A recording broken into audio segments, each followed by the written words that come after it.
من الشيطان الرجيم بسم الله الرحمن الرحيم إن الحمد لله والصلاة والسلام على رسول الله وعلى آله وصحبه وسلم تسليما كثيرا أما بعد আজকে আমাদের শেষ রেকর্ডেড দার্স এবং আমাদের এই দার্সের নাম চিন্তার গোলক ধাঁধা।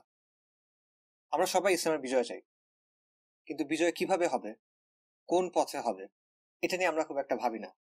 আর যখন ভাবি তখন সেটা খুব একটা গোছানো হয় না, আমাদের চিন্তা ভাবনা তেমন একটা গোছানো হয় না। এগুলো মূলত আবেগ তাড়িত হয়, আবেগ সর্বস্ব হয় এবং অনেক সময় বাস্তবতা বিবর্জিত এবং অনেকটা কল্পনা নির্ভর হয়। আমাদের কি করণীয়, এই প্রশ্নের উত্তর খুঁজতে গেলে আমরা চিন্তার একটা গোলক ধাঁধায় আটকায় যাই, সেখানে ঘুরপাক খাইতে থাকি। এবং আমাদের এই যে চিন্তাগত বিভ্রান্তি, এটার মূলে আছে তিন ধরনের জিনিস। একটা হলো বাস্তবতা সম্পর্কে ভুল ধারণা, আরেকটা হলো মুসলিম উম্মার ইতিহাস সম্পর্কে কিছু ভুল ধারণা, আর তৃতীয়টা হলো শরিয়া সম্পর্কে জ্ঞানের অভাব। প্রথমটার কারণে, অর্থাৎ বাস্তবতা সম্পর্কে ভুল ধারণার কারণে আমরা বর্তমানের একটা ভুল বিশ্লেষণ দাঁড় করাই, আর তারপর সেই ভুল বিশ্লেষণের ভিত্তিতে ওইটার উপর বেস করে আমরা বিভিন্ন ভুল পথে সমাধান খুঁজি।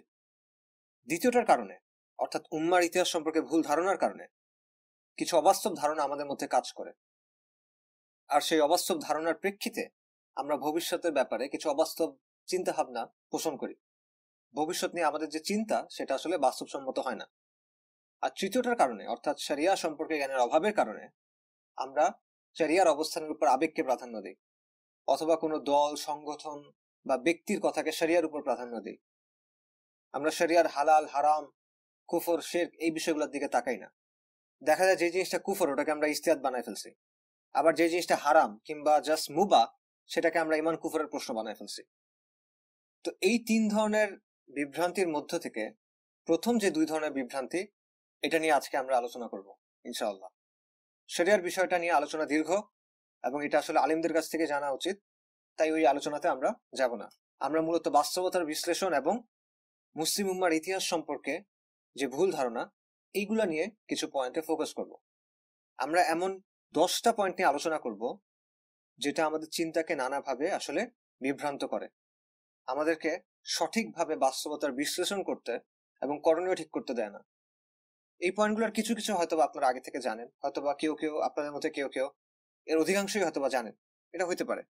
কিন্তু আমাদের উদ্দেশ্য হলো এই বিষয়গুলোকে একসাথে সামনে নিয়ে আসা, একটা সূত্রে গাঁথা, যাতে এগুলো সামনে রেখে আমরা চিন্তা করতে পারি।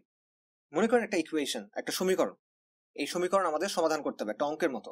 এখন এই সমীকরণের সমাধান করার জন্য কিছু প্যারামিটার্স দরকার, কিছু চলক দরকার। তো এই পয়েন্টগুলো হলো সেই প্যারামিটার্স। এগুলো সামনে রেখে শরিয়ার আলোকে যখন আমরা চিন্তা করব, তখন ইনশাআল্লাহ চিন্তার এই গোলক ধাঁধা থেকে বের হয়ে আসা আমাদের জন্য সহজ হবে এবং আমাদের করণীয় কি, এটা সম্পর্কে আমরা কিছুটা স্পষ্ট ধারণা তৈরি করতে পারবো ইনশাআল্লাহ। আমাদের প্রথম পয়েন্টটা হলো আধুনিক মুসলিম রাষ্ট্রগুলোর বাস্তবতা নিয়ে। আধুনিক মুসলিম রাষ্ট্রগুলো হলো ঔপনিবেশিক শাসনের ধারাবাহিকতা। উপনিবেশবাদের সময় ইসলামী ব্যবস্থাকে সরায় ইউরোপিয়ান ব্যবস্থা আমাদের উপর চাপা দেওয়া হয়েছে, সেকুলার ব্যবস্থা আমাদের উপর চাপা দেওয়া হয়েছে, এবং আধুনিক রাষ্ট্রগুলা সেই ব্যবস্থাটাকেই চালায় নিয়ে যাচ্ছে। এই রাষ্ট্রগুলোর উদ্দেশ্য হলো এই ব্যবস্থাকে টিকায় রাখা। পশ্চিমের নিয়ন্ত্রণে যে আন্তর্জাতিক বিশ্ব ব্যবস্থা আছে, যে আন্তর্জাতিক কাঠামো আছে, এই রাষ্ট্রগুলোর উদ্দেশ্য হলো সেটাকে টিকায় রাখা। আমাদেরকে বলা হয় আমরা স্বাধীন হয়েছি, এবং স্বাধীনতার এই মিথে আমরা বিশ্বাস করি, স্বাধীনতার এই কল্পকাহিনীতে আমরা বিশ্বাস করি, কিন্তু বাস্তবতা হলো আমরা এখনো পরাধীন। জাস্ট পরাধীনতার যে চেহারা, সেটা বদলাইছে। এবং এই একটা পয়েন্ট নিয়ে আমাদের গত ক্লাসের পুরো আলোচনাটা ছিল। কেন আমরা এই একটা পয়েন্ট নিয়ে একটা পুরো ক্লাসে আলোচনা করলাম? তার কারণ হলো আমাদের চিন্তাটা একটা বাক্সের ভেতর বন্দী হয়ে আছে, একটা খাঁচার ভেতর আটকা পড়ে আছে, কিন্তু আমরা এটা বুঝতে পারতেছি না।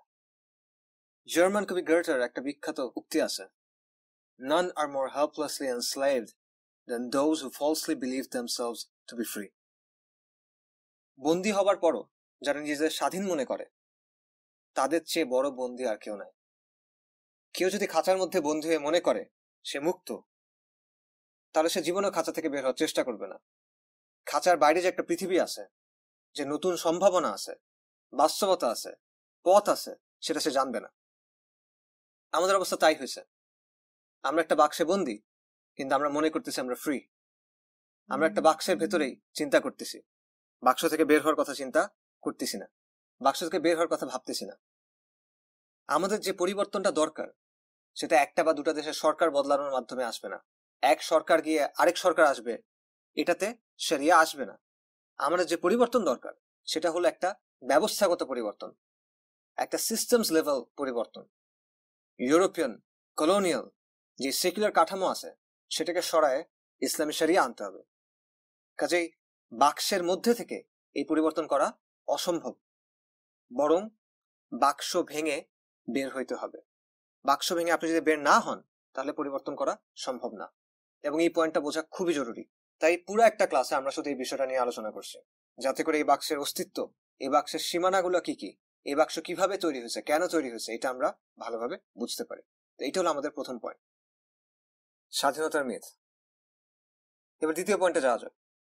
অড্রে লর্ড নামে একজন মার্কিন র্যাডিক্যাল ফেমিনিস্ট ছিল, ব্ল্যাক ন্যাশনালিস্ট, লেসবিয়ান ফেমিনিস্ট। তার সাথে আমাদের বিন্দুমাত্র কোনো মিল নাই, না আকিদাতে না উদ্দেশ্যে। তবে তার একটা বিখ্যাত উক্তি আছে, যে কোনো সুবিবেচক মানুষ যেটার সাথে একমত হবে। তার কথাটা হলো, the master's tools will never dismantle the master's house. মনিবের যন্ত্রপাতি দিয়ে কখনো মনিবের ঘর ভাঙা যাবে না। পুরো উক্তিটা হলো এমন, মনিবের যন্ত্রপাতি দিয়ে কখনো মনিবের ঘর ভাঙা যাবে না। হয়তো সাময়িকভাবে তার খেলায় তাকে হারানো যাবে, কিন্তু মনিবের যন্ত্রপাতি কখনো সত্যিকারের পরিবর্তন আনবে না। অড্রে লর্ড কথাটা বলছিল তার নিজের আদর্শের জায়গা থেকে, কিন্তু শোষক ও শোষিতের মধ্যে যে কোনো সম্পর্কের ক্ষেত্রে এই কথা আসলে সত্য। এটা একটা মহাজাগতিক বাস্তবতা, সৃষ্টি জগতের নিয়ম। এবং এই একই কথা মালিক শাহবাজ রাহিমাহুল্লাহ বলছেন, যাকে আমরা ম্যালকম এক্স নামে চিনি।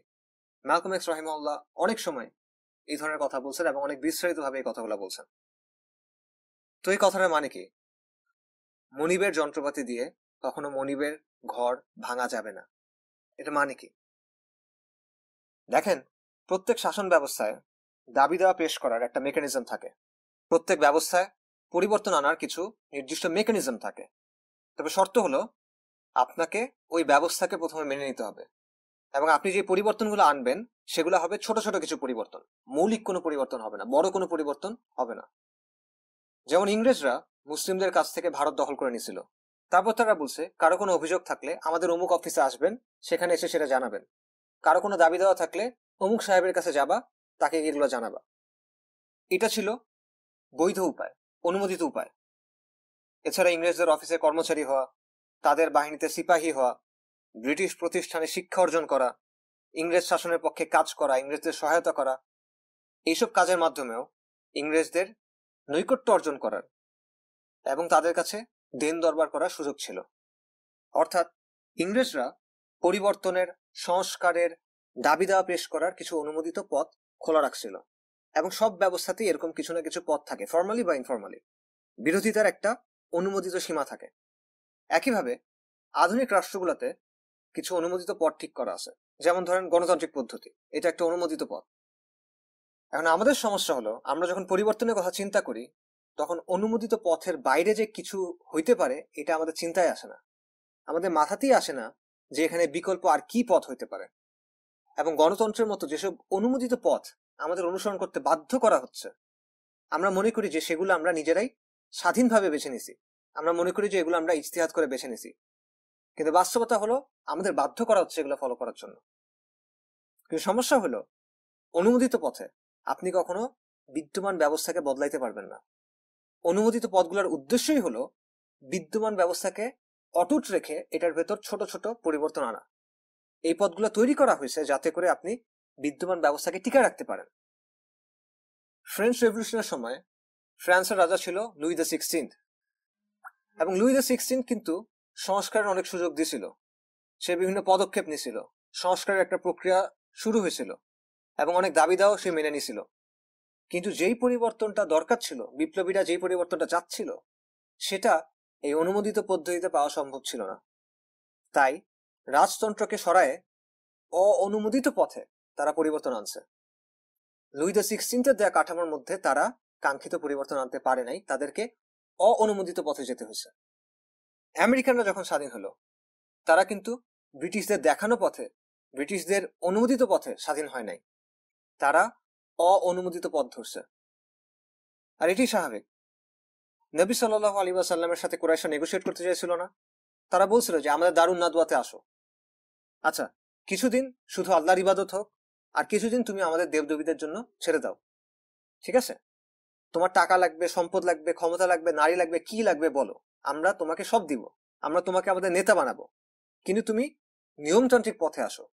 তোমার দাবি দেওয়া আছে, ঠিক আছে বুঝলাম, কিন্তু তুমি আমাদের সাথে আসো, বসো, আমাদের সাথে বসো, ধাপে ধাপে কিছু সংস্কার হোক, কিছুদিন তোমার আল্লাহর ইবাদত হোক, কিছুদিন আমাদের দেবদেবীর ইবাদত হোক, সমস্যা কি? আসো, নেগোশিয়েট করে আগানো যাক। এরকম প্রস্তাব দিছে না কুরাইশরা? দিছে। কিন্তু নবী সাল্লাল্লাহু আলাইহি ওয়াসাল্লাম সেই প্রস্তাব গ্রহণ করেন নাই, এবং এটা করা সম্ভব না। কুরাইশদের দেখানো পথে, কুরাইশদের অনুমোদিত পথে, নিয়মতান্ত্রিক পথে ওই পরিবর্তন আনা সম্ভব ছিল না যেটা তিনি চাচ্ছিলেন, যেটার আদেশ আল্লাহ তাকে দিছিলেন সাল্লাল্লাহু আলাইহি ওয়াসাল্লাম। কারণ ওই নিয়ম তো কুরাইশদেরই বানানো, তারা তো এমন কোনো কিছু অ্যালাউ করবে না, তারা এমন কোনো কিছু সহ্য করবে না যেটা তাদের মূল ভিত্তিকে ধ্বংস করে দিবে। একইভাবে ব্রিটিশদের চাপায় দেওয়া যে ব্যবস্থা, সেটা আপনি ব্রিটিশদের অনুমোদিত পথে সরাতে পারবেন না। যদি সরাইতে পারতেন তাহলে ব্রিটিশরা সেটাকে অনুমোদন দিত না। যেই জাতিসংঘ ইসরায়েলকে স্বীকৃতি দিছে, ইসরায়েল প্রতিষ্ঠায় ভূমিকা রাখছে, সেই জাতিসংঘের মাধ্যমে আপনি তো ফিলিস্তিন ফেরত পাবেন না। ভারত 8 বার জাতিসংঘ নিরাপত্তা পরিষদের অস্থায়ী সদস্য ছিল, তাহলে আপনি কিভাবে আশা করেন আপনি জাতিসংঘের কাছে দেন দরবার করে কাশ্মীরের জুলুম বন্ধ করতে পারবেন? একইভাবে পশ্চিমাদের চাপানো সিস্টেম, পশ্চিমাদের দেখানো গণতন্ত্রের পথে হেঁটে আপনি সরাইতে পারবেন না। শোষক বা মনিব সবসময় ওই পদ্ধতিকে অনুমোদন দিবে যেটা তার নিয়ন্ত্রণকে টিকায় রাখবে। শাসিত বা গোলামকে সে ওই পদ্ধতি শিখাবে, ওই যন্ত্রটা দিবে যেটা তার জন্য নিরাপদ। The master's tools will never dismantle the master's house. দেখেন, গত 100 বছরে ইসলামী শাসন ফিরাই আনার জন্য বিভিন্ন ইসলামী আন্দোলন তৈরি হয়েছে, এক একজনের এক এক পদ্ধতি, কিন্তু এদের সবাই বা এদের অধিকাংশ ইসলামী শরিয়া চায়। মুসলিম উম্মার রাজনৈতিক সামরিক পুনর্জাগরণ চায়, মুসলিম সভ্যতার পুনর্জাগরণ চায়। কিন্তু ফিরিঙ্গিরা এই সবগুলা ধারার মধ্য থেকে শুধু একটা নির্দিষ্ট ধারাকে পলিটিক্যাল ইসলাম বলে। এটা কেন? অন্য ধারাগুলোর কি কোনো রাজনৈতিক আকাঙ্ক্ষা নাই? তাদের কি কোনো রাজনৈতিক চিন্তা নাই? অবশ্যই আছে। তাহলে কেন তারা শুধুমাত্র একটা ধারাকে পলিটিক্যাল ইসলাম বলে? এটা কি ওই ধারার প্রতি পক্ষপাতের কারণে? না, ফিরিঙ্গিরা এরকম বলে কারণ তারা এভাবে একটা অনুমোদিত পথ ঠিক করে দিচ্ছে, একটা অনুমোদিত পদ্ধতি ঠিক করে দিচ্ছে, তারা একটা সীমানা দিয়ে দিচ্ছে, একটা বাউন্ডারি দিয়ে দিচ্ছে। কোন রাজনৈতিক উদ্দেশ্যগুলো বৈধ আর কোনগুলো অবৈধ এটা তারা ঠিক করে দিচ্ছে, কোন পদ্ধতি বৈধ আর কোনটা অবৈধ এটা তারা ঠিক করে দিচ্ছে, এবং এইভাবে তারা মুসলিমদের রাজনৈতিক চিন্তাকে নিয়ন্ত্রণ করতে যাচ্ছে। বেসিক্যালি তারা বলতেছে যদি তোমরা ইসলাম চাও, তোমরা ইসলামের জন্য কাজ করতে চাও, তাহলে তোমরা নিয়মতান্ত্রিক রাস্তায় আসো, তোমরা শান্তিপূর্ণ পদ্ধতিতে আসো, তোমরা গণতান্ত্রিক পদ্ধতিতে আসো। এগুলাকে আমরা পলিটিক্যাল ইসলাম হিসেবে দেখব, কিন্তু অন্য সব পদ্ধতিকে আমরা অবৈধ মনে করব, এগুলাকে আমরা অন্যান্য নাম দিব, সেগুলোকে আমরা পলিটিক্যাল বলবো না, এগুলা বৈধ পলিটিক্স না। তো বাস্তবতা হলো এই যে নিয়মতান্ত্রিকতা, সেটা গণতন্ত্র হোক বা অন্য কিছু, এগুলা হলো মনিবের দেয়া যন্ত্রপাতি। আর মনিবের দেয়া যন্ত্রপাতি দিয়ে কখনোই মনিবের ঘর ভাঙা যাবে না। The master's tools will never dismantle the master's house. এবার আসা যাক তৃতীয় পয়েন্টে, অবধারিত অরাজকতা। আচ্ছা, আমরা যখন পরিবর্তনের কথা বলি তখন আমরা আসলে কি বোঝাই? পরিবর্তন বলতে আমরা কি বুঝি? আপনি কি বোঝেন? পরিবর্তনটাকে আপনি কিভাবে চিন্তা করেন, কিভাবে কল্পনা করেন, কিভাবে এনভিশন করেন? আমাদের মধ্যে বেশিরভাগ মানুষ একটা পরিপাটি সাজানো গোছানো পরিবর্তনের কথা চিন্তা করে। আমরা এমন একটা পরিবর্তন চাই যেখানে আমাদের ব্যবসা, চাকরি, ঘর বাড়ি, লাইফস্টাইল, আমাদের চারপাশের রাস্তাঘাট, স্কুল কলেজ, আদালত, অ্যাডমিনিস্ট্রেশন সবকিছু যেমন আছে তেমন থাকবে, জাস্ট ওপর থেকে শাসন ব্যবস্থাটা চেঞ্জ হয়ে যাবে। সবকিছু যেমন আছে তেমন থাকবে, শুধু আমার পছন্দের শাসন ব্যবস্থা চলে আসবে। যেমন অনেকে বলে সবাই যখন নিজের শরীরে সুন্নাহ কায়েম করবে তখন ইসলাম কায়েম হয়ে যাবে। আবার অনেকে বলে ফজরের জামাতে যখন জুমার মতো মুসল্লি হবে তখন অটোমেটিক ইসলাম কায়েম হয়ে যাবে। আবার অনেকে মনে করে যে কোনো একটা দেশে মুসলিমরা যদি ক্ষমতায় এসে সেটাকে ইসলামী রাষ্ট্র ঘোষণা করে বা সেটাকে খিলাফা ঘোষণা করে, তাহলে অটোমেটিক বিশ্বের সব মুসলিম দেশ, বিশ্বের সব মুসলিম জনগণ একসাথে হয়ে একটা খিলাফা গঠন করে ফেলবে। ইসলামী শাসন ব্যবস্থা গঠন করে ফেলবে, এরকম অনেক চিন্তা ভাবনা আমাদের মধ্যে আছে। সমস্যা হলো পৃথিবীর ইতিহাসে কোনো পলিটিক্যাল সিস্টেমের পরিবর্তন এভাবে হয় নাই। পরিবর্তনের প্রক্রিয়া কখনো এরকম স্মুথ হয় না, বরং পরিবর্তনের প্রক্রিয়াটা রুক্ষ হয়, কঠিন হয়। পরিবর্তন যত বড়, পরিবর্তনের প্রক্রিয়া তত রুক্ষ। দেখেন, সামন্তবাদ থেকে ইউরোপ যখন ইন্ডাস্ট্রিয়াল ক্যাপিটালিজমে গেল, ফিউডালিজম থেকে যখন ইউরোপ ইন্ডাস্ট্রিয়াল ক্যাপিটালিজমে গেল, তখন এটা ছিল একটা ব্রুটাল প্রক্রিয়া, একটা খুবই কঠিন প্রক্রিয়া। সমাজের বিপুল সংখ্যক মানুষের জীবনে তখন প্রচন্ড চাপ পড়ছে। মানুষের উপার্জন প্রথমে কমে গেছে, তাদের জীবনযাত্রা একদম কমপ্লিটলি চেঞ্জ হয়ে গেছে, এবং মানুষকে জোর করে এই পরিবর্তনে বাধ্য করা হয়েছে। তারা কিন্তু ইচ্ছা করে এখানে যায়নি। ইউরোপের রাজতন্ত্র থেকে গণতান্ত্রিক ব্যবস্থায় পরিবর্তন, এটা কিন্তু সাজানো গোছানো ভাবে হয় নাই। যুদ্ধ, বিপ্লব, সামাজিক অশান্তি, অস্থিতিশীলতার মাধ্যমে হয়েছে। একটা কাঠামো থেকে আরেকটা কাঠামোতে পরিপাটি ভাবে এক লাফে যাওয়া যায় না, বরং এই প্রক্রিয়াটা কঠিন হয়। বিষয়টা একটু অন্যভাবে বলি। ইকোনমিক্সে ইকুইলিব্রিয়াম নামে একটা কনসেপ্ট আছে, সাম্যাবস্থা, ভারসাম্য। যখন বাজারে কোনো পণ্যের চাহিদা এবং যোগান, ডিমান্ড এবং সাপ্লাই সমান থাকে, অর্থাৎ ক্রেতা যতটুক চাচ্ছে বাজার ততটুক তাকে দিতে পারতেছে, তখন পণ্যের দাম স্থিতিশীল থাকে। তখন একটা সাম্যাবস্থা তৈরি হয়, একটা ভারসাম্য তৈরি হয়, এটাকে বলা হয় ইকুইলিব্রিয়াম। এখন একটা সাম্যাবস্থা থেকে আপনি যখন আরেকটা সাম্যাবস্থা যেতে চাইবেন, তখন এই যে এক জায়গা থেকে আরেক জায়গায় যাওয়া, এই যে এক বিন্দু থেকে আরেক বিন্দুতে যাওয়া, এই যাবার সময়টাতে ইকুইলিব্রিয়াম থাকবে না, ভারসাম্য থাকবে না, সাম্যাবস্থা থাকবে না, বরং কি থাকবে? ভারসাম্যহীনতা থাকবে, অস্থিতিশীলতা থাকবে। এটা হবেই। এটা ছাড়া আপনি পরিবর্তন আনতেই পারবেন না। এখন মানব সমাজ, মানব সভ্যতা এবং শাসন ব্যবস্থার ক্ষেত্রে এই কথাটা প্রয়োগ করে দেখেন।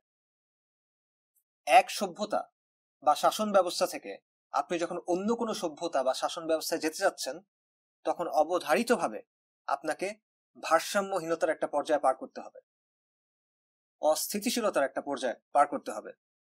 ইতিহাসগুলো দেখেন, ফেরাউনের মৃত্যু থেকে শুরু করে কিংডম অফ ইসরায়েল প্রতিষ্ঠা, এই মাঝখানের সময়টাই কি ছিল? রোমের পতনের পর থেকে শুরু করে ইউরোপের উত্থান, ক্রিসেন্ডমের মাধ্যমে উত্থান বা রেনেসার মাধ্যমে উত্থান, এর মাঝখানের সময়টাতে কি ছিল? ফরাসি বিপ্লবের মাধ্যমে সেকুলার স্টেট প্রতিষ্ঠা, এই প্রক্রিয়াটা কেমন ছিল? বলশেভিক বিপ্লবের মাধ্যমে সোভিয়েত ইউনিয়নের প্রতিষ্ঠা, প্রক্রিয়াটা কেমন ছিল? প্রতিটা ক্ষেত্রেই একটা ব্যবস্থার বদলে যখন আপনি আরেকটা ব্যবস্থার দিকে যাচ্ছেন, তখন একটা অস্থিতিশীল, অনিশ্চিত, ভারসাম্যহীনতার পর্যায়ে পার করতে হয়েছে। সেকুলার ইতিহাস বলেন, ওয়াহিদ আলোকে বলেন, এটা বিশ্বের অপরিবর্তনীয় নিয়মগুলোর একটা, এবং কমন সেন্সও তাই বলে। সবকিছু সবকিছুর মতো থাকবে, আমার জীবন আগের মতোই থাকবে, আমি মজ মস্তি করে বেড়াবো, আরাম করব, আর হঠাৎ একদিন সব বদলা যাবে। এমন চিন্তা করা বোকামি, বাস্তব দুনিয়া ভাবে চলে না। বরং পরিবর্তন আসার আগে অস্থিতিশীলতা এবং অরাজকতার একটা পর্যায়ে পার করতে হবেই। কোনো অঞ্চলে যদি প্রতিষ্ঠিত কোনো শক্তি থাকে, সেটা রাষ্ট্র হইতে পারে বা সাম্রাজ্য হইতে পারে, যদি প্রতিষ্ঠিত কোনো শক্তি থাকে, তাহলে সেটার পতনের পর একই মাপের অন্য কোনো শক্তি তৈরি হবার আগ পর্যন্ত ওই অঞ্চলকে পরিবর্তনের এবং পুনর্গঠনের একটা প্রক্রিয়ার মধ্য দিয়ে যেতে হয়। এবং এই প্রক্রিয়াটা চলার সময় ওই অঞ্চলে বিশৃঙ্খলা, অরাজকতা এবং সহিংসতা বিরাজ করে। এটাই হলো অবধারিত অরাজকতা। কাজে আপনি ফট করে একটা সিস্টেম থেকে একটা সিস্টেমে যেতে পারবেন না। আপনাকে অরাজকতা, বিশৃঙ্খলা এবং সহিংসতার একটা পর্যায়ে পার করতে হবে, এবং এই পর্যায়টা পার করার সময় অরাজকতাকে হ্যান্ডেল করতে হবে, অরাজকতাকে নিয়ন্ত্রণ করার চেষ্টা করতে হবে। এটা একটা ঐতিহাসিক বাস্তবতা। কিন্তু এই কথাটা আমরা চিন্তা করার সময় সচেতনভাবে অনেক সময় ধরতে পারি না, কিন্তু অনেকে ইনটুইটিভলি এটা ধরতে পারে। এই কারণে যারা এটা ধরতে পারে তাদের অনেককেই দেখবেন যে তারা পরিবর্তন চায় না, কারণ পরিবর্তন আনতে হলে অস্থিতিশীলতা এবং অরাজকতার পর্যায়ে পার করতে হবে। পরিবর্তন আনতে গেলে অনেক চড়া দাম দিতে হবে, তাই তারা পরিবর্তন চায় না। তারা কোনো মতে এই ব্যবস্থার মধ্যে নিজেদের জীবন কাটায় দিতে চায়, আর অনুমোদিত পথে, বৈধ পথে একটু একটু যা পরিবর্তন করা যায় সেটাতে ফোকাস করতে চায়। এটা নিয়ে তারা খুশি, তারা বড় পরিবর্তন চায় না। তো এই ধরনের মেন্টালিটি এবং এই ধরনের মেন্টালিটির মানুষের ব্যাপারে আসলে অনেক কিছুই বলা যায়, তো আমি সেই আলোচনায় যাচ্ছি না। আমি জাস্ট শেখ সুলাইমান ইবনু সাহমান রাহিমাহুল্লাহ একটা বিখ্যাত উক্তি বলতেছি। তিনি বলছিলেন, বেদুইন এবং শহরবাসীরা যদি একে অপরের বিরুদ্ধে যুদ্ধ শুরু করে, এবং এই যুদ্ধ করতে করতে তারা সবাই মারা যায়, তবুও সেটা জমিনে এবং তাগুত শাসক নিযুক্ত হওয়ার চেয়ে কম গুরুতর যে রাসূলুল্লাহ সাল্লাল্লাহু আলাইহি ওয়াসাল্লামের আনা শরিয়া অনুযায়ী শাসন করে না। এটা হলো আমাদের তৃতীয় পয়েন্ট, অবধারিত অরাজকতা। 4 নম্বর পয়েন্টে যাওয়া যাক, নেটওয়ার্ক ইফেক্ট। নেটওয়ার্ক ইফেক্ট কি? কিছু সিস্টেম আছে বা কিছু প্রযুক্তি আছে যেগুলোর উপকারিতা এবং আকর্ষণ ওই সিস্টেম বা প্রযুক্তির ব্যবহারকারীদের সংখ্যা বাড়ার সাথে সাথে বাড়ে। অর্থাৎ ব্যবহারকারীর সংখ্যা যত বাড়ে তত ওই সিস্টেমের বা তত ওই প্রযুক্তির উপকারিতা বাড়ে, কার্যকারিতা বাড়ে, আকর্ষণ বাড়ে। ঠিক আছে? যত বেশি মানুষ এগুলো ব্যবহার করে তত এগুলার ভ্যালু বাড়ে। এই জিনিসটাকে বলা হয় নেটওয়ার্ক ইফেক্ট। একটা উদাহরণ দেই। মনে করেন আজকে থেকে 70 বছর আগে 1952 সালে কারো হাতে একটা আইফোন 13 দেওয়া হলো। ধরেন আপনার দাদার হাতে কোনোভাবে একটা আইফোন 13 দিয়ে আসা গেল 1952 সালে। এখন এই জিনিসটা দিয়ে যোগাযোগের ক্ষেত্রে তার কি লাভ হবে? আর কারো কাছে কিন্তু তখন কোনো মোবাইল নাই। মোবাইল দূরের কথা, বাংলাদেশের অধিকাংশ জায়গাতে তখন হয়তো বা ল্যান্ডফোনও নাই। কাজেই এই জিনিসটা তার তেমন কোনো কাজে আসবে না, অ্যাটলিস্ট যোগাযোগের ক্ষেত্রে। তার অর্থ হলো এই যে মোবাইল প্রযুক্তি, এটার গুরুত্ব, এটার ভ্যালু নির্ভর করতেছে কত মানুষ মোবাইল ব্যবহার করে তার উপর। পৃথিবীতে যদি অল্প কিছু মানুষের হাতে মোবাইল থাকে তাহলে এই প্রযুক্তির তেমন কোনো গুরুত্ব নাই, কিন্তু পৃথিবীতে যখন কয়েক বিলিয়ন মানুষের হাতে মোবাইল থাকে তখন মোবাইল অনেকটা আবশ্যক জিনিস হয়ে যায়। অর্থাৎ এটা হলো এমন একটা প্রযুক্তি যেখানে ব্যবহারকারীর সংখ্যা যত বাড়ে সেই প্রযুক্তির উপকারিতা তত বাড়ে, সেই প্রযুক্তির গুরুত্ব তত বাড়ে। ব্যবহারকারীদের নেটওয়ার্ক যত বড় হয় প্রযুক্তি হিসেবে মোবাইল ফোনের গুরুত্ব তত বাড়ে। এই একই বৈশিষ্ট্য আপনি সোশ্যাল মিডিয়ার ক্ষেত্রে দেখবেন। 2006 সালে ফেসবুক ইউজ করত মাত্র 2 কোটি মানুষ। তখন এটার বিশেষ কোনো ভ্যালু ছিল না, অধিকাংশ মানুষ জানতো না ফেসবুক কি, এবং বেশিরভাগ মানুষ এটা নিয়ে তেমন আগ্রহী ছিল না।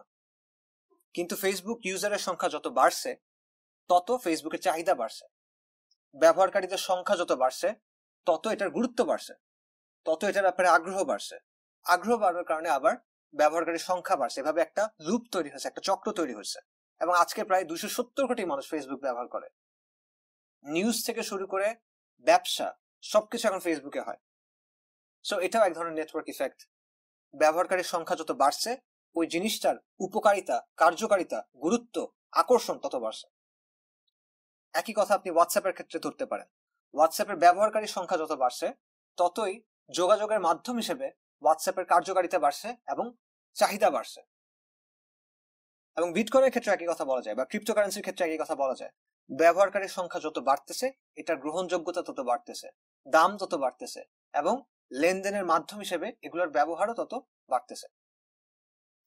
কাজেই টেলিফোন, সোশ্যাল মিডিয়া, বিটকয়েন এই সবগুলোর ক্ষেত্রে দেখেন ব্যবহারকারীর সংখ্যা বাড়ছে এবং এর ফলে ওই জিনিসটার উপকারিতা বাড়ছে, এটার ইউটিলিটি বাড়ছে, এবং যত বেশি মানুষ এটা ইউজ করতেছে তত এগুলোর ভ্যালু বাড়তেছে।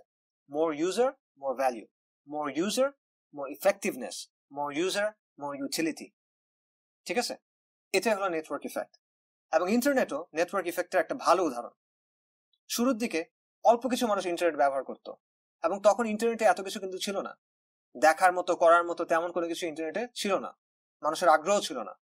কিন্তু ইউজার যত বাড়ছে তত ইন্টারনেটে কন্টেন্ট বাড়ছে, ইন্টারনেট ব্যবহারের নতুন নতুন দিক তৈরি হয়েছে, এবং ইন্টারনেটের উপকারিতা বাড়ছে।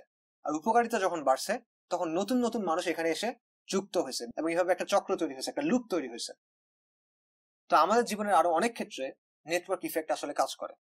বিশেষ করে সভ্যতা এবং সাম্রাজ্যের ক্ষেত্রে নেটওয়ার্ক ইফেক্ট কাজ করে। পলিটিক্যাল সিস্টেমগুলোকে আপনি নেটওয়ার্ক হিসেবে চিন্তা করতে পারেন। বিশ্ব রাজনৈতিক ব্যবস্থার ক্ষেত্রে নেটওয়ার্ক ইফেক্ট কাজ করে। তো নেটওয়ার্ক ইফেক্টের একটা ফলাফল হলো একটা নেটওয়ার্ক যত বিস্তৃত হবে, যত বড় হবে, ততই ওই নেটওয়ার্কের নিয়ন্ত্রণে যে মানুষগুলো আছে তাদের ক্ষমতা বাড়বে।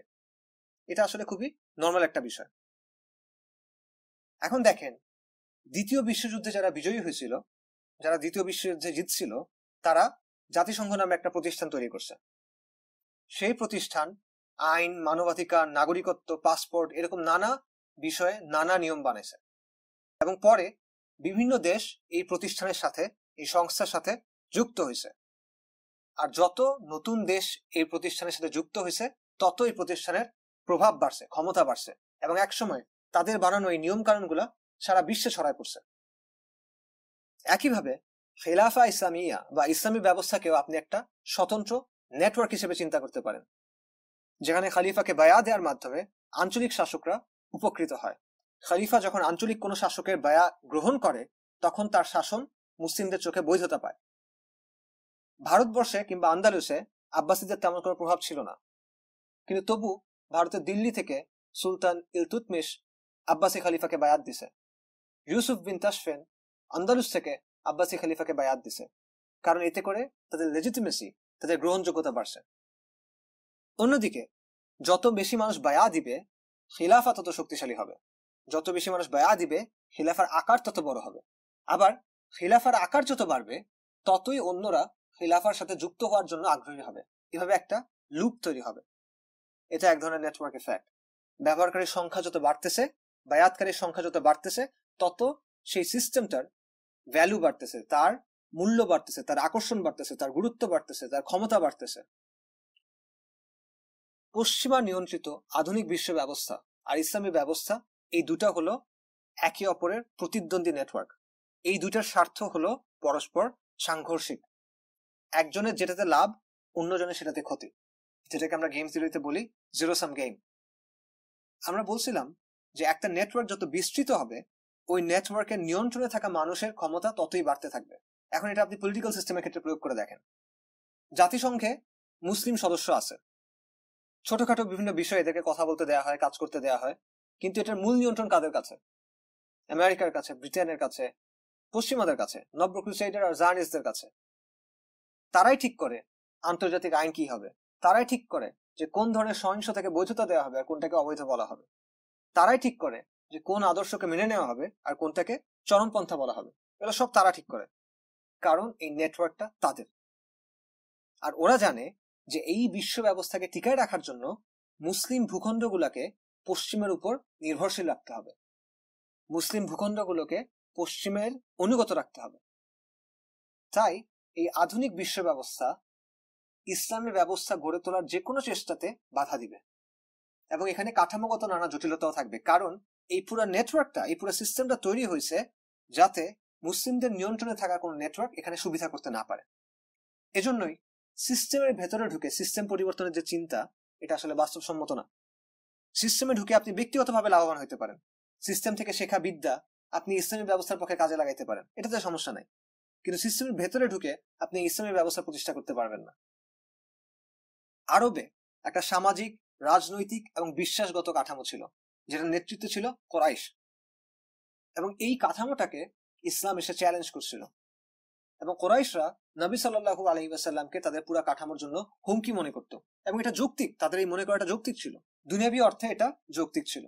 এই কারণে তারা ইসলামের বিরোধিতা করলো এবং শেষ পর্যন্ত নবী সাল্লাল্লাহু আলাইহি ওয়াসাল্লামকে হত্যা করার চেষ্টা করলো। এবং তখন আল্লাহর নির্দেশে নবী সাল্লাল্লাহু আলাইহি ওয়াসাল্লাম হিজরত করলেন।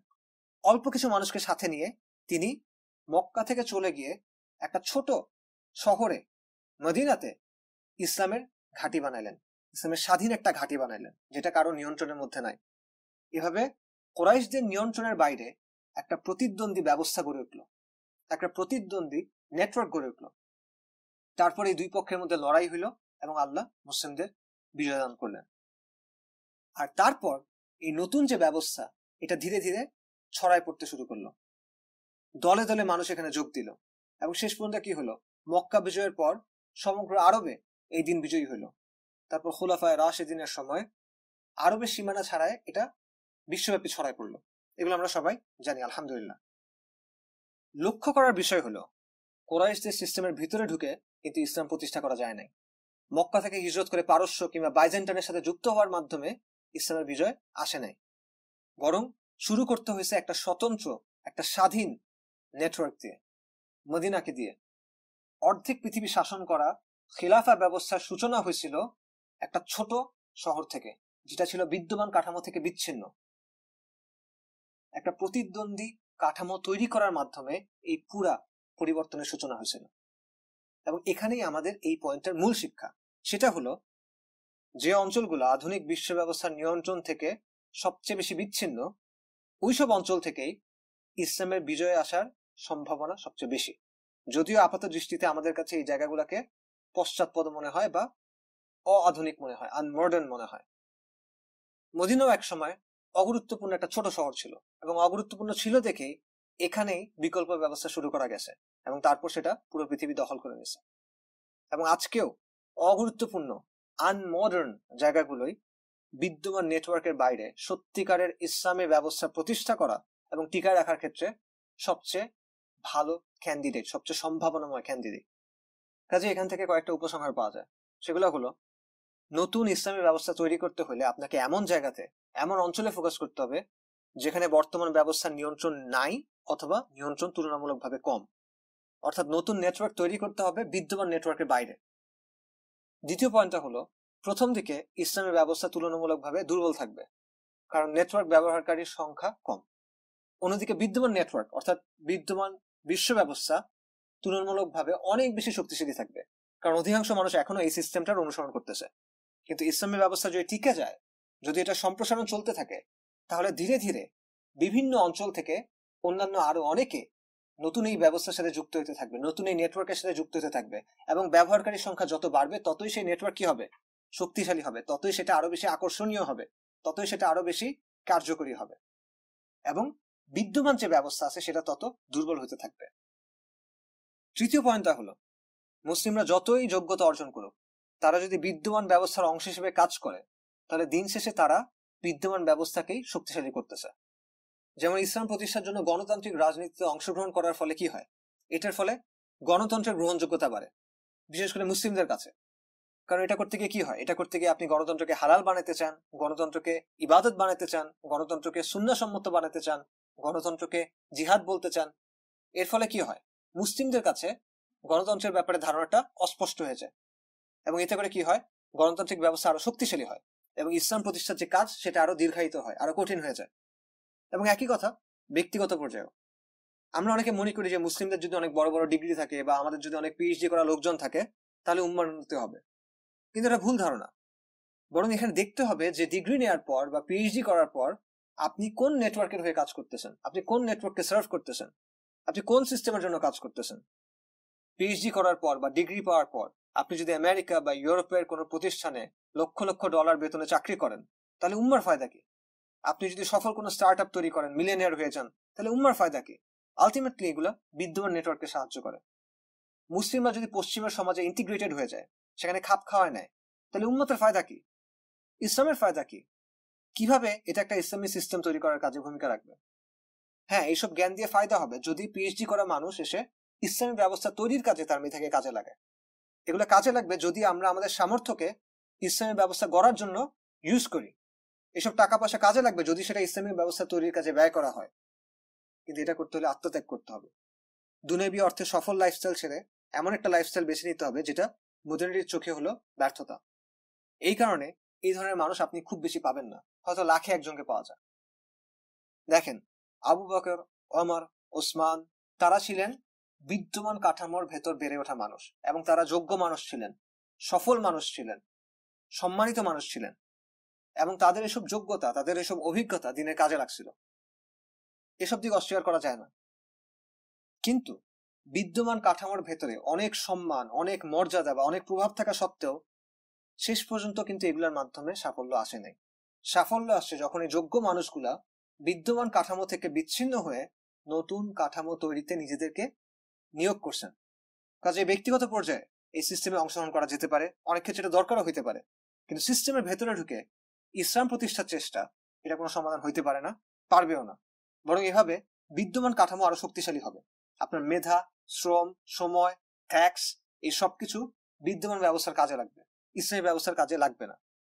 আপনি যদি প্রতিদ্বন্দ্বী ব্যবস্থা গড়ে তুলতে চান, তাহলে সেটা শুরু করতে হবে নেটওয়ার্কের বাইরে থেকে, ভেতরে থেকে না। তো এটা ছিল আমাদের 4 নম্বর পয়েন্ট, নেটওয়ার্ক ইফেক্ট। আমাদের 5 নম্বর পয়েন্ট হলো ইউটোপিয়া নিয়ে।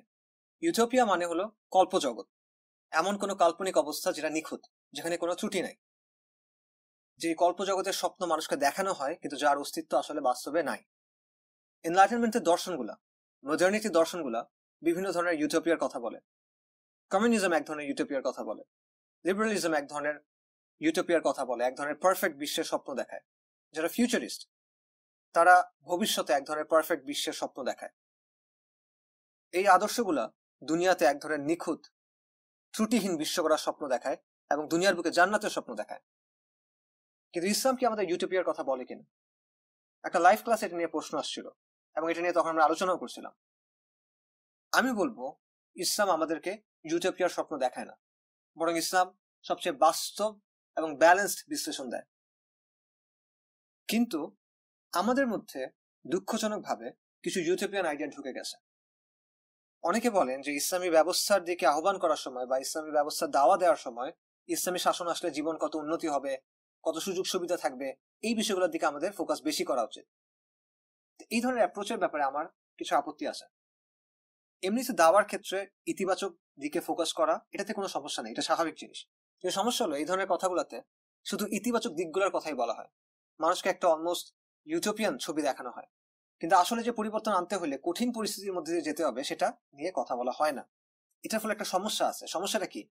সেটা হলো আপনি মানুষের মনে একটা অবাস্তব আশাবাদ তৈরি করতেছেন, এবং এই মানুষ যখন কঠিন পরিস্থিতির মুখোমুখি হবে দেখা যাবে যে সে তার অবস্থান থেকে সরে যাচ্ছে, কারণ এই কঠিন পরিস্থিতির মোকাবেলার মতো শারীরিক এবং মানসিক অবস্থা তার নাই। বর্তমানে আমাদের যে লাইফস্টাইল আছে, ইসলামী শাসন আসলে সেটা আরো উন্নত হবে, এই কথাটার আসলে বিভিন্ন অর্থ হয়। যদি আপনি ভালো মন্দকে কোরআন সুন্নাহর আলোকে সংজ্ঞায়িত করেন তাহলে অবশ্যই এটাতে কোনো প্রশ্ন নাই যে অবশ্যই কুফরের শাসনের চাইতে ইসলামী শাসন উত্তম, লক্ষ কোটি গুণে উত্তম, এখানে কোনো প্রশ্নই নাই। কিন্তু আপনি যদি ইউটিলিটারিয়ান প্রিন্সিপালের আলোকে চিন্তা করেন, বস্তুবাদের আলোকে চিন্তা করেন, ভোগবাদের আলোকে চিন্তা করেন, দুনিয়াবি আরামায়েশের জায়গা থেকে চিন্তা করেন, তাহলে কি এই কথাটা সঠিক কি না?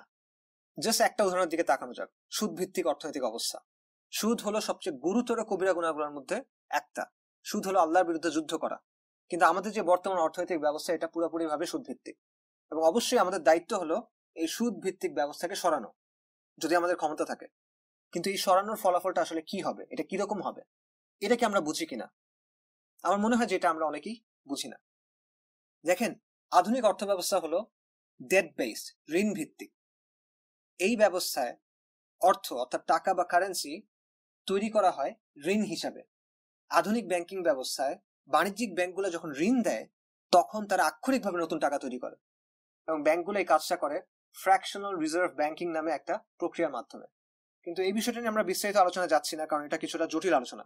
মূল কথা হলো আধুনিক অর্থ ব্যবস্থা শূন্য থেকে অর্থ তৈরি করতে পারে, এবং এটা একটা প্রভাব হলো মানুষ তার সামর্থ্যের চেয়ে বেশি ব্যয় করে, মানুষ তার সামর্থ্যের চেয়ে বেশি খরচ করে, যেই টাকা তার কাছে নাই সেটা সে খরচ করে, এবং এর ফলে কি হয়? এর ফলে অর্থনীতিতে ভোগ বাড়ে। তো সুদ ভিত্তিক অর্থ ব্যবস্থা কিভাবে মানুষের খরচ বাড়ায়, মানুষের ভোগ বাড়ায়, এটা একটা সহজ উদাহরণ দেখেন। মনে করেন একটা পরিবারে স্বামী স্ত্রী দুজনেই চাকরি করে, দুজনের মাসিক ইনকাম মনে করেন 50,000 করে, অর্থাৎ তাদের টোটাল আয় হলো 1 লাখ টাকা মাসে। কিন্তু তারা যদি ক্রেডিট কার্ড ইউজ করে তাহলে তারা মাসে 1 লাখের চেয়ে বেশি খরচ করতে পারবে। ধরেন তারা মাসে 1,25,000 টাকা খরচ করতে পারবে, এবং তারা যদি একটার বেশি ক্রেডিট কার্ড ইউজ করে, তারা যদি একটা ক্রেডিট কার্ডের বিল আরেকটা ক্রেডিট কার্ড দিয়ে পে করে, তাহলে তারা ইচ্ছা করলে তাদের মাসিক খরচটা সবসময় 1 লাখের উপরে রাখতে পারবে। ঠিক আছে? অর্থাৎ তারা যদি ক্রেডিট কার্ড ইউজ করে তাহলে মাসে 1 লাখ টাকা ইনকাম করেও তারা প্রতি মাসে 1,25,000 বা 1,30,000 টাকা করে খরচ করতে পারবে। যেই টাকা তাদের কাছে নাই সেই টাকা তারা খরচ করতে পারবে। এখন ক্রেডিট কার্ড আসলে কি? বেসিক্যালি এটা একটা সুদি ঋণ, তাই না? কাজে আপনি যদি খুব সহজে সুদি লোন পান তাহলে ঋণ নিয়ে আপনি আপনার জীবনযাত্রার মান বাড়াইতে পারবেন। আপনার কাছে যত টাকা আছে তার চেয়ে বেশি টাকা আপনি খরচ করতে পারবেন, এবং আপনি এমন একটা লাইফস্টাইল মেনটেন করতে পারবেন যেটা সামর্থ্য আসলে আপনার নাই। এটা বিনিময়ে আপনাকে কি করতে হবে? আপনাকে খালি বছর পর বছর এই ঋণগুলার সুদ আসল পে করতে হবে। আপনাকে কাজ করে যেতে হবে যাতে করে আপনি এই ঋণগুলোর সুদ আসল পে করতে পারেন, এবং অনেক মানুষের কাছে এটা গ্রহণযোগ্য এবং অনেকেই এই ধরনের সেটআপে খুশি। এখানে মূল পয়েন্টটা কি? মূল পয়েন্টটা হলো যখন খুব সহজে ঋণ পাওয়ার সুযোগ থাকে তখন মানুষ বেশি খরচ করে এবং মানুষ বেশি ভোগ করে। এখন এই পুরো বিষয়টা গ্লোবাল স্কেলে চিন্তা করেন, বৈশ্বিক পর্যায়ে চিন্তা করেন। সুদ ভিত্তিক অর্থনীতিতে যে মাত্রায় ভোগ করা যায় সেটা সুদ ছাড়া সম্ভব না। চিন্তা করেন যে দুটো পরিবার তাদের একই ইনকাম, সেম ইনকাম, একটা পরিবার প্রতি মাসে 50,000 টাকা করে ঋণ নিয়ে চলে, আরেকটা পরিবার ঋণ নেয় না। তাহলে কারা বেশি খরচ করবে, কারা বেশি ভোগ করবে, কাদের বাসায় বেশি দামি জিনিস থাকবে? অবশ্যই যারা ঋণ নিচ্ছে তারা বেশি খরচ করবে, তারা বেশি ভোগ করবে, তাদের বাসায় বেশি দামি জিনিস থাকবে। তো যেভাবে ক্রেডিট কার্ডের মাধ্যমে বা লোন নিয়ে একটা পরিবার তার সামর্থ্যের চেয়ে বেশি খরচ করতে পারে, তেমনি ভাবে সুদ ভিত্তিক অর্থ ব্যবস্থার কারণে, শূন্য থেকে অর্থ তৈরি করতে পারার কারণে পুরো বিশ্ব, পুরো মানব জাতি আজকে সামর্থ্যের চেয়ে বেশি খরচ করতেছে। যেই টাকা আমাদের কাছে নাই সেটা আমরা খরচ করতেছি। এই যে পুরো বিশ্বে কনজাম্পশন এত বাড়ছে, ভোগ বাড়ছে, এটার পেছনে সুদ ভিত্তিক অর্থ ব্যবস্থার একটা বড় ভূমিকা আছে। এই যে হাতে হাতে মোবাইল, ঘরে ঘরে টিভি, আজকে আমাদের কনজাম্পশনের যে ধরন বা ভোগের যে ধরন, এই সবগুলা হলো পুঁজিবাদী অর্থ ব্যবস্থার ফলাফল। কিন্তু সুদ ছাড়া পুঁজিবাদী অর্থ ব্যবস্থা কি টিকবে? না, টিকবে না। আজকে আমরা যে পুঁজিবাদ দেখি সেটা সুদ ভিত্তিক অর্থ ব্যবস্থা ছাড়া টিকবে না। শুধু গ্লোবাল ফাইন্যান্সিয়াল মার্কেটের কথা ধরেন, বিশ্ব অর্থনীতির 4/1 হলো ফিনান্সিয়াল মার্কেট। সুদ ছাড়া এই ফিনান্সিয়াল মার্কেটের অস্তিত্বই থাকবে না। এখন চিন্তা করেন যে ইসলামী অর্থ ব্যবস্থা আসলে কি হবে, ইসলামী ব্যবস্থা আসলে কি হবে। অবশ্যই সুদ বন্ধ হয়ে যাবে এবং সুদ ভিত্তিক ফাইন্যান্সিয়াল মার্কেট বন্ধ হয়ে যাবে। ব্যাংকগুলোর কৃত্রিম টাকা বানানোর যে ক্ষমতা সেটা বন্ধ হয়ে যাবে। এটার ফলে কি হবে? একদিকে সুদি ঋণ বন্ধ হয়ে যাবে, ফলে সুদি ঋণের মাধ্যমে যে ক্রয় ক্ষমতা তৈরি হয়েছিল সেটা আর থাকবে না, এবং ক্রয় ক্ষমতা যখন থাকবে না তখন বাজারে চাহিদাও কমে যাবে। কিন্তু অন্যদিকে যেটা বড় এফেক্ট সেটা হলো বিশ্ব অর্থনীতির ওভারঅল যে সাইজ, যে মোট আকার, সেটা কমে আসবে। আমরা আজকে যে লেভেলে উৎপাদন করতেছি, যে লেভেলে ভোগ করতেছি, সেটা আর মেনটেন করা যাবে না, সেটা বজায় রাখা যাবে না। অর্থাৎ বিশ্ব অর্থনীতির একটা সংকোচন ঘটবে, যার ফলে স্বাভাবিকভাবে জীবনযাত্রার মান কমবে। কাজে আপনি যখন টাকা বানানোর, লোন বানানোর এই সিস্টেমটা বন্ধ করে দিবেন, তখন নিরেট বস্তুবাদী বিচারে চিন্তা করলে সেটার প্রভাবটা ইতিবাচক হবে না, বিশেষ করে প্রাথমিক পর্যায়ে। কাজে ইসলামী শাসন আসলেই যে বস্তুবাদী অর্থে জীবনযাত্রার মান উন্নয়ন হবে, ব্যাপারটা এমন না, বরং উল্টোটা হয় স্বাভাবিক। ইসলামী শাসন আসলে শান্তি আসবে, উন্নতি আসবে, হ্যাঁ আসবে, তবে ইমিডিয়েটলি আসবে না, বরং প্রচুর কাঠখড় পোড়াইতে হবে। আর সেই উন্নতি, সেই শান্তি কিংবা কল্যাণের সংজ্ঞাও আধুনিক পশ্চিমের সংজ্ঞার সাথে আসলে হুবহু মিলবে না। আধুনিক যে পশ্চিমা বিশ্ব ব্যবস্থা সেটা বর্তমানে আছে অবক্ষয়ের পর্যায়ে, যেখানে আছে ব্যাপক প্রাচুর্য, যেখানে জীবনযাত্রার মান অনেক উঁচু। অন্যদিকে ইসলামী ব্যবস্থা আপনাকে ফ্রম স্ক্র্যাচ, একদম মাটি থেকে, প্রথম ধাপ থেকে গড়ে তুলতে হবে। কাজে এই ব্যবস্থাতে প্রথম দিকে প্রাচুর্য থাকবে না, বরং অভাব থাকবে।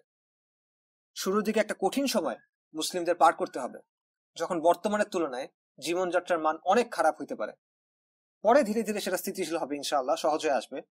কিন্তু সেই ক্ষেত্রেও সেটা আধুনিক পুঁজিবাদী সুদ ভিত্তিক ব্যবস্থার পর্যায়ে আসবে কিনা সেটাও একটা প্রশ্ন, এটা আমরা জানি না আসলে। আপনি মদিনার কথা চিন্তা করেন, মদিনাতে প্রথম দিকে মুসলিমদের কিরকম দুর্দশা ছিল সেটা চিন্তা করেন। অর্থনৈতিকভাবে মদিনার অবস্থা ভালো ছিল না। মদিনার চেয়ে মক্কার অর্থনীতি অনেক শক্তিশালী ছিল। মদিনার চেয়ে মক্কার জীবনযাত্রার মান অনেক ভালো ছিল বস্তুবাদী হিসেবে। আর পারস্য সাম্রাজ্য, রোমান সাম্রাজ্য, এগুলার অর্থনীতি, এগুলার জীবনযাত্রার মান তো আরো অনেক অনেক উন্নত ছিল। সেই তুলনায় মদিনা কিছুই ছিল না। মক্কার তুলনাতেই মদিনার অবস্থা ছিল খারাপ। এবং মুনাফিকদের একটা প্রধান আপত্তি ছিল এটা নিয়ে, যে এই ইসলাম তো আমাদের জীবনকে ধ্বংস করে দিচ্ছে। এবং এই অবস্থা কিন্তু অনেকদিন চলছে। নবী সাল্লাল্লাহু আলাইহি ওয়াসাল্লাম খাবার নিয়ে কষ্ট পাইছেন, উপোস করতে হয়েছে তাকে, পরপর 2 দিন তার ঘরে চুলা জ্বলে নাই সাল্লাল্লাহু আলাইহি ওয়াসাল্লাম, এগুলো তো আমরা জানি। পরে যখন বিজয় শুরু হয়েছে, ফাতহ শুরু হয়েছে, যখন সামরিক বিজয়ের মাধ্যমে রাজনৈতিক ব্যবস্থা সুপ্রতিষ্ঠিত হয়েছে, অন্যান্য অঞ্চল নিয়ন্ত্রণে আসছে, তখন ধীরে ধীরে অর্থনৈতিক অবস্থার উন্নতি হয়েছে। অর্থাৎ আপনি যে একটা গ্রাফ চিন্তা করেন, যেখানে এক্স অক্ষে হলো সময় আর ওয়াই অক্ষে হলো জীবনযাত্রার মান এবং অর্থনীতির আকার, তাহলে বর্তমানের তুলনায় ইসলামী ব্যবস্থায় প্রথম দিকে অবনতি হবে এবং ধীরে ধীরে সেটা উপরে উঠবে। ব্যাপারটা এমন হবে না যে একটা স্ট্রেইট লাইনে হুট করে আমরা ইসলামী ব্যবস্থায় চলে যাব এবং সবকিছু আগের মতো থাকবে বা আগের চেয়ে আর উন্নত হয়ে যাবে। প্রথমে আপনার কঠিন একটা সময় পার করতে হবে। প্রথমে জীবনযাত্রার মান কমবে, অর্থনীতির আকার কমবে, তারপর ধীরে ধীরে সেটা স্টেবিলাইজ হতে পারে। এটা হলো জাস্ট অর্থনীতি এবং জীবনযাত্রার মানের কথা। একই কথা অন্যান্য আরো অনেক দিকে প্রযোজ্য হতে পারে। কাজেই উত্থানের যে প্রক্রিয়া, এটা আসলে স্মুথ না, এটা মসৃণ না, বরং এটা একটা বন্ধুর রাস্তা, এটা একটা ভাঙাচোরা বিপজ্জনক রাস্তা। আমরা বসন্তে পৌঁছাতে চাইলে আগে তীব্র ঝড় আর প্রচন্ড শীতের সময় পার করতে হবে। এই ঝড় আর শীতের মোকাবেলা করে টিকে থাকতে পারলেই আপনি গন্তব্যে পৌঁছাতে পারবেন, আপনি বসন্তে পৌঁছাতে পারবেন, তার আগে না। কাজে বিষয়টা কোনো ইউটোপিয়া না, এটা আমাদের মাথায় রাখা দরকার। সো এটা ছিল আমাদের প্রথম 5টা পয়েন্ট। এই পয়েন্টগুলা সিমিলার মনে হতে পারে, একরকম মনে হতে পারে, এবং মনে হওয়া স্বাভাবিক, কারণ এই প্রত্যেকটা পয়েন্ট আসলে ইন্টারকানেক্টেড, পরস্পর সংযুক্ত। কিন্তু এর প্রতিটা নতুন নতুন অ্যাসপেক্ট আছে, নতুন নতুন অক্ষ আছে, নতুন নতুন আঙ্গিক আছে। কাজে এই পয়েন্টগুলো প্রত্যেকটা আলাদা আলাদা ভাবে এবং সঠিকভাবে বোঝার চেষ্টা করবেন। এগুলো আবার গুলাই ফেলবেন না যেন। আমি আবার আপনাদের সংক্ষেপে বলছি যাতে আপনাদের কাছে বিষয়গুলো স্পষ্ট থাকে। আমাদের মোট পয়েন্ট ছিল 5টা। বাস্তবতা সম্পর্কে ভুল ধারণার ব্যাপারে আমাদের মোট পয়েন্ট ছিল 5টা। প্রথম পয়েন্ট, স্বাধীনতার মিথ। এটার মূল বক্তব্য হলো আমরা পরাধীন। আধুনিক মুসলিম রাষ্ট্রগুলো হলো ঔপনিবেশিক শাসনের ধারাবাহিকতা। আমরা এখনো তাদের সিস্টেমের অধীনে আছি। জোর করে আমাদের উপর এটা চাপায় দেওয়া হয়েছে এবং এই আধুনিক রাষ্ট্রগুলোর উদ্দেশ্য হলো পশ্চিমা নিয়ন্ত্রিত বিশ্ব ব্যবস্থাকে টিকায় রাখা এবং ইসলামের উত্থানকে বাধা দেওয়া। তো এই আধুনিক রাষ্ট্রের বাক্স থেকে বের হয়ে আমাদের চিন্তা করতে হবে। দ্বিতীয় পয়েন্ট হলো মনিবের যন্ত্রপাতি দিয়ে মনিবের ঘর ভাঙা যায় না। প্রত্যেক সিস্টেমে বিরোধিতার কিছু অনুমোদিত পথ থাকে।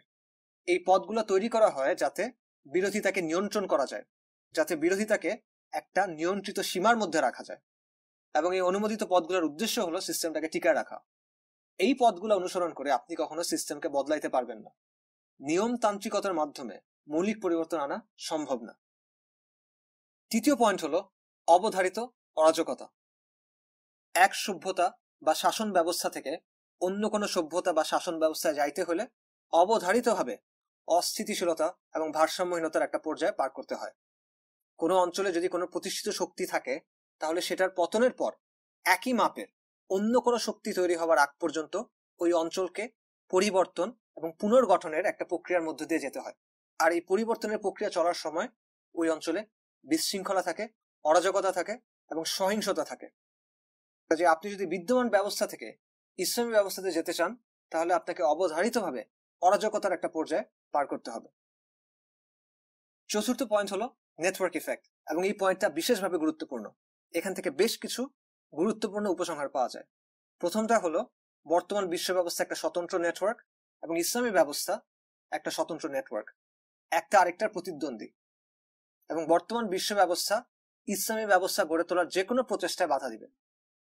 দ্বিতীয়টা হলো নতুন নেটওয়ার্ক গড়ে তুলতে হবে বিদ্যমান নেটওয়ার্কের বাইরে, অর্থাৎ যেসব অঞ্চলে আধুনিক বিশ্ব ব্যবস্থার নিয়ন্ত্রণ সবচেয়ে কম, যেগুলোতে মডার্নিটির প্রভাব সবচেয়ে কম, সেখানে ইসলামী ব্যবস্থা গড়ে ওঠার সম্ভাবনা সবচেয়ে বেশি।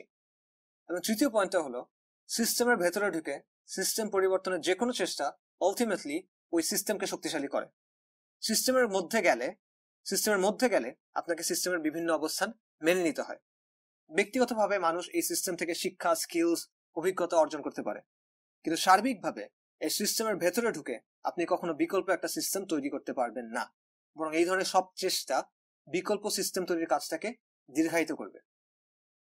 আর পঞ্চম পয়েন্ট হলো যে ইসলামী ব্যবস্থা কোনো ইউটোপিয়া না। ইসলামী ব্যবস্থা তৈরি হলে সবকিছু এখনের চেয়ে আরো অনেক ভালো হয়ে যাবে, সব নিখুঁত হয়ে যাবে, এটা ভুল ধারণা।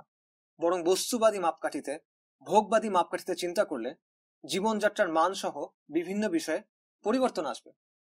প্রাথমিক পর্যায়ে বিভিন্ন দিক থেকে অবস্থা আরো প্রতিকূল হওয়ার সম্ভাবনা বেশি, যদিও ইনশাল্লাহ সময়ের সাথে সাথে এগুলোর উন্নতি হবে। তবে সেই ক্ষেত্রেও মডার্নিটিতে যে ধরনের জীবনযাত্রা তৈরি হয়েছে তা সেখানে পুরোপুরি থাকবে কিনা, সেই লাইফস্টাইল সেখানে পুরোপুরি টিকায় রাখা যাবে কিনা, এটা আমরা জানি না, এবং এরকম ধরে নেওয়ারও কোনো কারণ নাই। এই হলো আমাদের 5টা পয়েন্ট।